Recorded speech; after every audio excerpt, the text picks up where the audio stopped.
Hello, everybody. Welcome to episode number 239 of Bill Man the Sport Guys podcast. I'm your host, Bill Man the Sports Guy.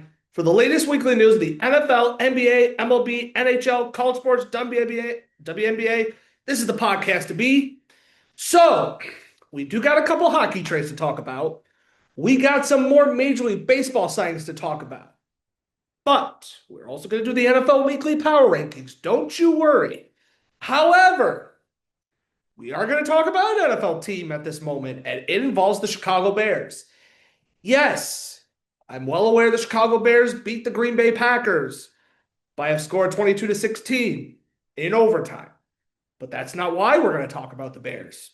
Reports are that the Bears are exploring moving out of the city of Chicago to potentially northwestern Indiana as one of the destinations. So, the Chicago Bears, an NFL franchise that was found, they're also a team based off of Chicago, but they were found on September 20th, 1919. So they've been around for about 106 years to be exact. This is the team's 106th season. And they've obviously played at multiple places. They've played at Staley Field from 1919 to 1920. And then, fun fact, Wrigley Field from 1921 to 1970. Then the Chicago Bears have been at Soldiers Field since 1971. And we've been through many eras. We've been through the Gale Sayers era, the Walter Payton and 1985 Chicago Bears era. Then we went through the Brian Urlacher, Anthony Thomas. Then we were at the Jay Cutler, Lance Briggs, Matt Forte, Brandon Marshall era. And now we're in the Caleb Williams era. Chicago Bears overall as a franchise. They've been at 19 divisional championships, 4 conference championships, 9 league championships, including 1 Super Bowl appearance, famous 1 Super Bowl win. I take that back in 1985. Last Super Bowl appearance came in the 2006 season where they lost to the Indianapolis Colts. All right. The Chicago Bears, they're having a good season. But since they're potentially exploring and moving out of Gary, Indiana, are the Bears trying to pressure Arlington Heights, which was the one city we all heard that they were going to move to in Illinois? Are they pressuring Arlington Heights to get the stadium done? Because do I really see the Chicago Bears moving out of Chicago at the end of the day? No. I think this is Kevin Warren basically pressuring the city of Arlington Heights to get the stadium done. Because at the end of the day, I think they're going to move to Arlington Heights, Illinois, and leave Soldiers Field. Now, unless they win the Super Bowl, who knows? But I just don't see him moving to Gary, Indiana. For one, there's Indiana also has another NFL team called the Indianapolis Colts, so I don't know if it's necessary to, what are they going to be called now? Like the Gary Indiana Bears or the Indiana Bears? It's just going to feel like really, really weird. And I just don't see how it'll even pan out. And also, the division the Bears are in, which is the NFC North division, and currently they're actually leading the division, and they're definitely ahead of the Packers, the Lions, and the Vikings. I mean, the Bears, even if we look at record, they're 11-4 in today's recordings, following Green Bay 9-5-1, Detroit 8-6-0, the Vikings 7-8-0. So we know the Vikings aren't going to make the playoffs. But the point is this, and then how does the NFL accept the movement if the Bears do end up moving to Gary, Indiana? I just don't see it's going to pan out at the end of the day. Plus, what's the view even going to look like? I can maybe see the Bears move to Arlington Heights, and where hopefully they're smart enough to put a dome on top of the stadium. Because, hey, wouldn't that be nice?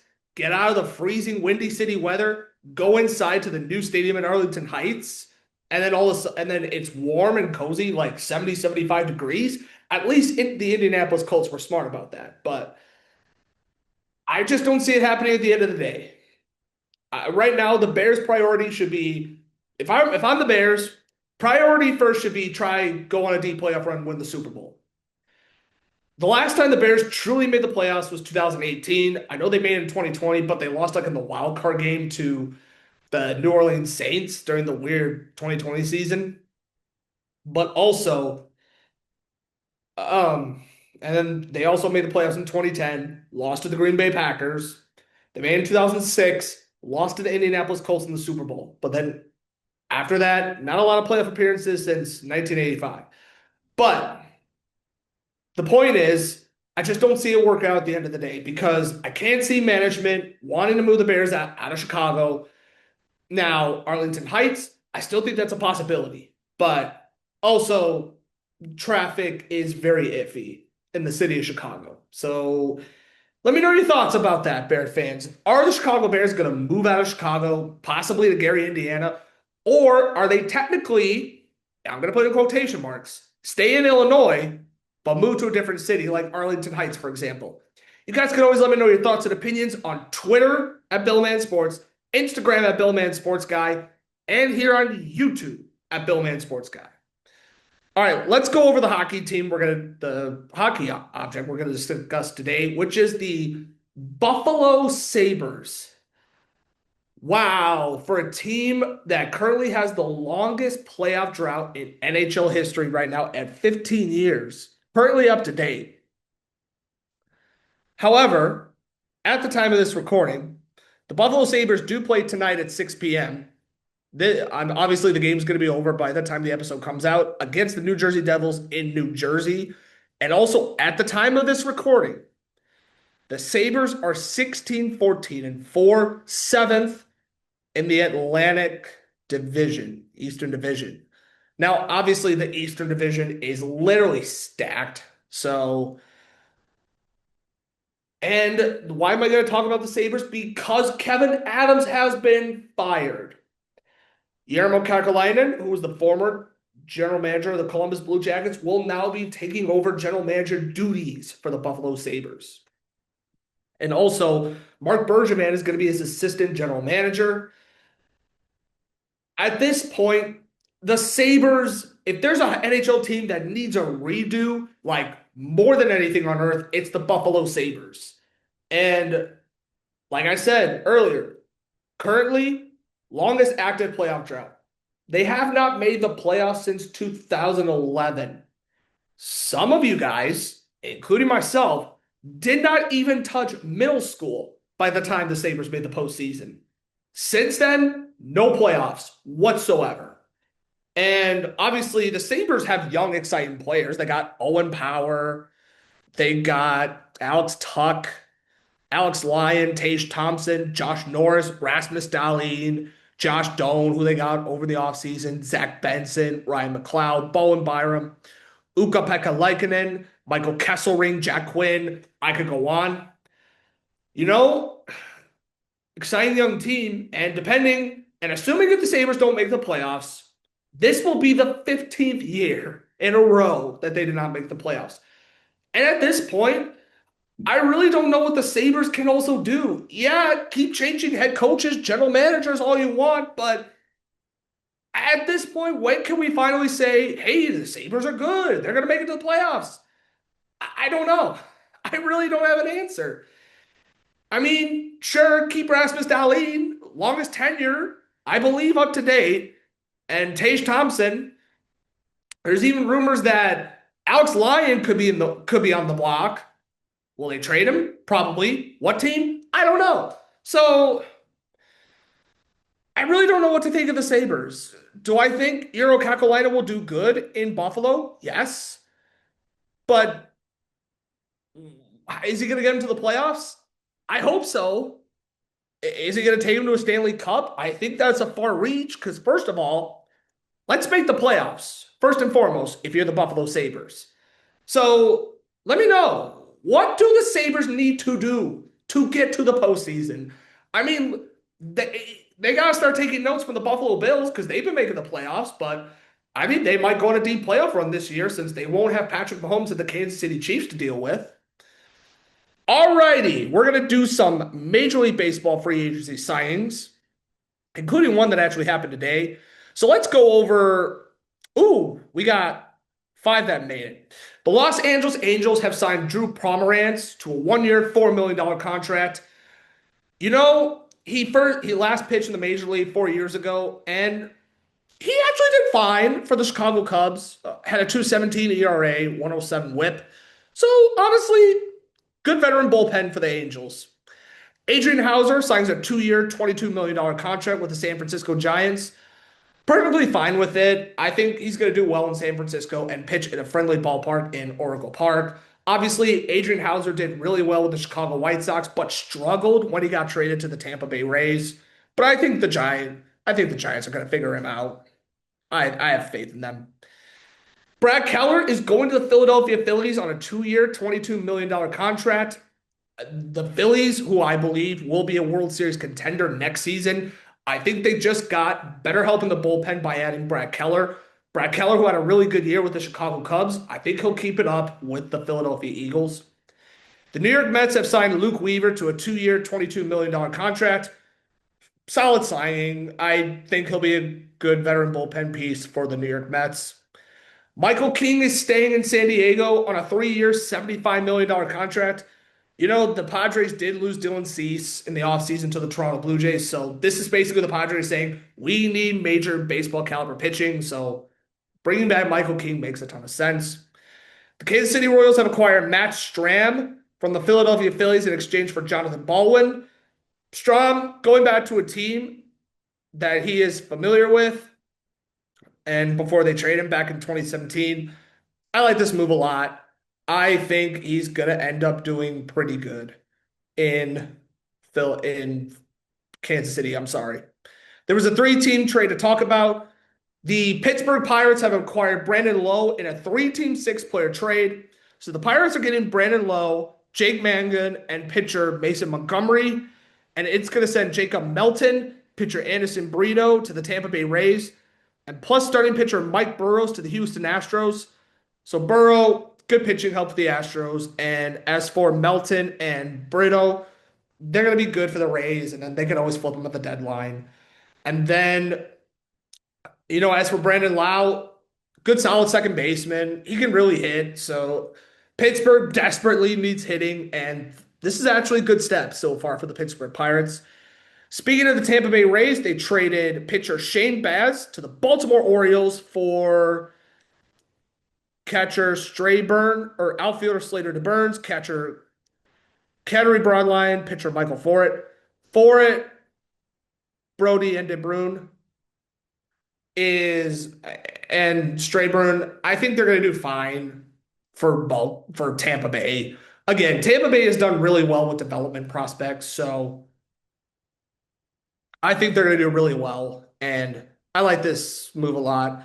Now, as for Shane Baz, the Orioles desperately needed pitching, so now Baz did post a 4.87 ERA, but did increase his strikeout rate, and the healthy and dominant he stays with Baltimore, I think this is going to work out really well at the end of the day for the Baltimore Orioles. So now for the two NHL trades. Actually, let's talk about the signing that happened today before we get to the two NHL trades. Before I forgot, Monitaka Murakami, the Japanese first baseman who played in the Korean Baseball League in Japan, just signed a 2-year, $34 million deal with the Chicago White Sox. Honestly, he's been hitting pretty good numbers. He had 24 home runs in 69 games with an OPS over 1,000. And you know, if he adjusts to Major League pitching, if he can hit 25, 30 home runs next year for the Chicago White Sox and have an OPS, I'd say between 750, 800, then honestly, I think it'll be a good signing. I'm very curious to see how he's going to pan out in the south side of Chicago with the White Sox. from a White Sox fan standpoint, of course I'm excited. It gives me more reasons to go to White Sox games. And honestly, I think he'll do well. I think he'll be a pretty good first baseman. And from what I've looked up and read, he did pretty well hitting wise. Defensively, we'll need a bit of work on, but I believe in him. I think he's going to do well for the Chicago White Sox. And now I'm going to be curious to see because as of right now, potential opening day lineup could be Miguel Vargas at third base, Colson Montgomery at shortstop, Chase Mydroth at second base, and then Murakami at first base. And then outfield, right now, Benintendi, Robert Jr., assuming they don't trade him in the offseason. And then right field, Brooks Baldwin, maybe Braden Montgomery if he breaks through camp. So I think this is a really good move for the Chicago White Sox. And I'm actually really excited to see how he does in the major league level this season. Now, we are going to discuss two NHL trades. So, with the trades, the Los Angeles Kings have traded forward Philip Danault to the Montreal Canadiens in exchange for a 2026 second round pick. Now, the Kings, they're going to get a really good draft pick. But honestly, Philip Danault is going back to a team he's familiar with in the Montreal Canadiens. And I think Danault is going to be a really good help in the top six, top nine role. And obviously, he's struggling with just 5 assists in 30 games, but I think he could boost up his offense with the Montreal Canadiens, especially with playing with the likes of Ivan Demidov, Layton Hudson. And obviously, Philip Danault is one of the best two-way players in the game in the NHL. And he's also a really good defensive player. So I like this trade a lot from both sides. And the last trade is Mason Marchment is going to the Columbus Blue Jackets for a 2027 second round pick and a 2026 fourth round pick. So Seattle does get more draft picks that should help him draft and develop more younger players. But I'm kind of shocked that they gave up on Mason Marchment pretty early, especially after they acquired him from the Dallas Stars back in June. So I think Mason Marchment I think he brings a physicality and a decent offensive game to the Columbus Blue Jackets. Defensively, he's okay. So to a Jackets team who is in a Eastern Conference divisions that are really, really competitive. Honestly, I think Marchment will bring a solid top nine, top six role for the Jackets. And I think he could help boost them up and potentially make a playoff run for the NHL. And now, on to the NFL Weekly Power Rankings, heading into week 16 or 17, but we're almost near the season. Alrighty, let us get going with the NFL Power Rankings heading into week 17. We're almost there, guys. We're almost there. All right. Number 32, going dead last. I now have the New York Jets, and after the performance they put up against the New Orleans Saints, they actually deserve to be in the last spot of the rankings. Number 31 is the Las Vegas Raiders. Give them credit. At one point, they almost came back and won, but would fall short to 2 points against the Houston Texans. At number 30, the New York Giants. They lost to J.J. McCarthy and the Minnesota Frauds. How do you let that happen? Number 29 is the Cleveland Browns. Almost came back and won against the Buffalo Bills, but at the same time, I really hope Schrader Sanders is okay because that pinky finger injury he had looked very concerning. Number 28 is the New Orleans Saints. You know, the Saints for, I believe, oh no. This is the first time in a while that I've put them ahead of number 30. So kudos to the Saints and what they did against what they did against the New York Jets. Sorry, I had a brain freeze right there for a second. Anyway, but it happens in all of us. All righty. Number 27 is the Tennessee Titans. The Titans really gave it to the Kansas City Chiefs. And, all they have to do is thank Patrick Mahomes for not playing because if Mahomes was playing, the Titans would have been cooked. Number 26 is the Arizona Cardinals. Just a disappointing year overall. And honestly, not a good performance either, especially against the Atlanta Falcons. I know it may sound like I'm being too harsh, but the Cardinals are one of the most disappointing franchises in the NFL, if I'm being brutally honest. Number 25 is the Washington Commanders. They were a no-show against the Philadelphia Eagles, would end up losing by 11. Number 24 is the Atlanta Falcons. They're just a young team, so I wouldn't expect too much from them for the rest of the season. Although I hope they can finish on a positive note. Number 23 is the Miami Dolphins. The Dolphins, something has to be fixed. Organizational wise, they are just a complete mess. Number 22 is the Tampa Bay Buccaneers. I think this is the lowest I've ever dropped the Buccaneers in this power rankings. They've definitely fallen 8 spots from last week. And it shows the Buccaneers let the division slip away to the Carolina Panthers, and the Panthers came back and beat them by 3. Number, let's see, number 21 is the Kansas City Chiefs, although they did lose, but uh, their backup quarterback, Tony didn't need you. I hope I said it right. Like, okay, where are the Vikings, honestly? Oh, there they are. Um, but then Chris Odeklund had to come in and he did okay, 11 for 16, 111 yards, but just a lost year for the Chiefs, and the Chiefs are just a bit of a mess. Number 20 is the Dallas Cowboys. Again, they have proven to why I'm just simply just not impressed with them as a team overall this season. Number 19, the Minnesota Vikings. I thought they came back and did well against the New York Giants, but they almost let that win slip away. But hey, they found a way to come back and win. Number 18 is the Houston Texans. Almost lost to the Las Vegas Raiders, but then CJ Stroud came back and dominated against them. Number 17 is the Carolina Panthers. Again, I think this is the highest I've ranked the Carolina Panthers in this ranking since doing them this season. And honestly, kudos to them. Who had them leading the division? Anybody? I wouldn't be surprised if we said no, because they've definitely been a bit of a surprise as of lately. Number 16 is the Baltimore Ravens. Sloppy game. Zay Flowers had a costly fumble. Derrick Henry got benched at one point. So overall, it was just a mess against the New England Patriots. Number 15 is the Detroit Lions.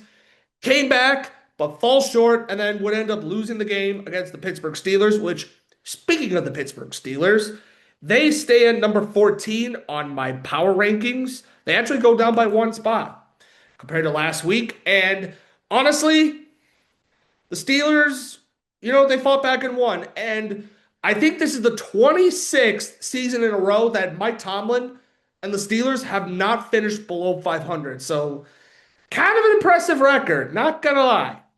Number 13 is the Denver Broncos. Their 11-game winning streak came to an end. And, it happens. But the Jacksonville Jaguars, who we're going to talk about later, have also been red hot. But there's nothing wrong with the Denver Broncos. I think they're going to be just fine coming to the postseason. And they actually have the Kansas City Chiefs on Christmas Day, December 25th. Number 12, the Los Angeles Chargers smoked the Dallas Cowboys, rightfully so. Justin Herbert dominated. Defense did their magic, and voila. Number 11, the Cincinnati Bengals, the highest. Again, I think this is another team that I've ranked pretty high since doing the power rankings, and they put a statement. They really put up a statement against the Miami Dolphins, 45-21. Joe Burrow did not mess around at all. He really came to play today. So did the offense, so did the defense. Number 10 is where the Jacksonville Jaguars come to my power rankings. There is something about Trevor Lawrence. He led them to a victory and upset the Denver Broncos. So I'll take that. Number nine, going down one spot from last week, is the Green Bay Packers.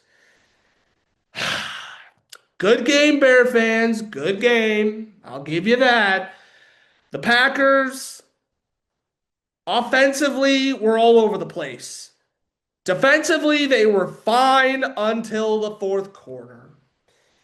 I mean, listen, they lost in overtime at the end of the day. There's no sugarcoating it.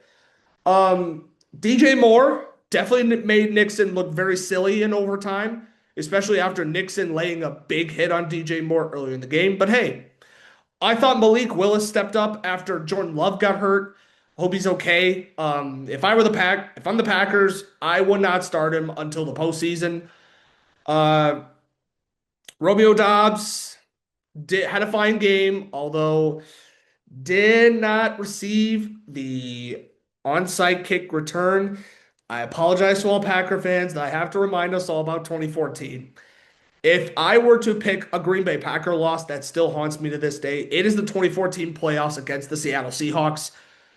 Just imagine we could have had an Aaron Rodgers versus Tom Brady in the Super Bowl, but no, the onside kick had to happen. So, yeah, Malik Willis did fine. Manuel Wilson, pretty solid game. Although I hope Jordan Love's okay because he did go 8 for 13. Um, and for the Chicago Bears, I mean, we'll talk about them later.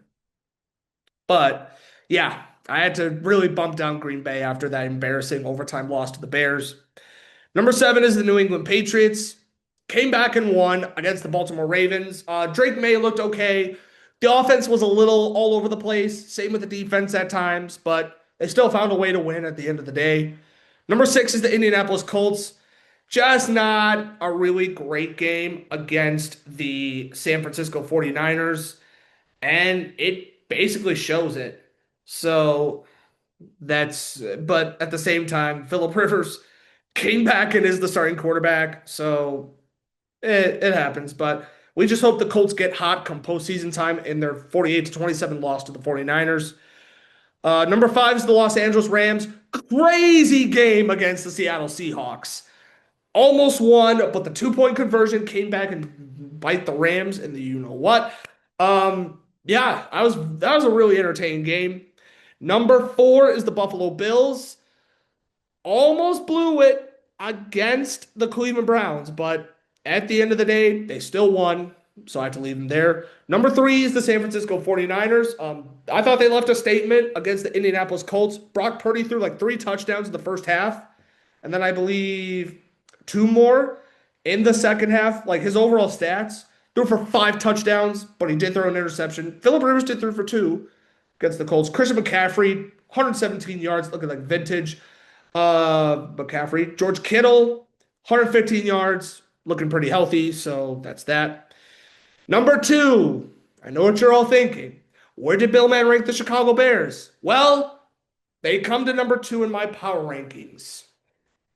For the 6th time this season, the Chicago Bears came back and found a way to win against the Green Bay Packers.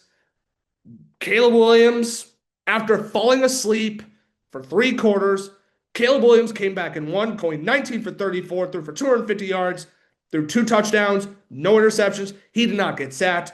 I thought DeAndre Swift had a good game. Kyle Monaghy, he really made the Green Bay Packers look very silly. I am not going to lie. As a Packer fan watching that game, oh man, he really made us look so silly. And DJ Moore, he rushed for 12 yards, but receiving wise, received for 97 yards. So another over 100-yard game. Overall, very good game for the Chicago Bears. And hey, you have former Packer quarterback Aaron Rodgers to thank because you guys are in the postseason for the first time since 2020. And number 1, I could not really bump this team down to number. Actually, I did bump them up 2 spots from last week, actually. The Seattle Seahawks. Sam Darnold. What a season he's been having. But the 2 point comeback conversion, that was crazy against the Los Angeles Rams. So honestly, at the end of the day, I have the Los Angeles Rams as the best team heading into week 17 of the NFL season. And this concludes today's episode of Bill Man the Sports Guys podcast. I'm your host, Bill Man the Sports Guy, episode number 239. Remember, for the latest weekly news of the NFL, NBA, MLB, NHL, college sports, WNBA, this is the podcast to be. Have a good evening, everyone. Stay tuned for episode number 240. Peace.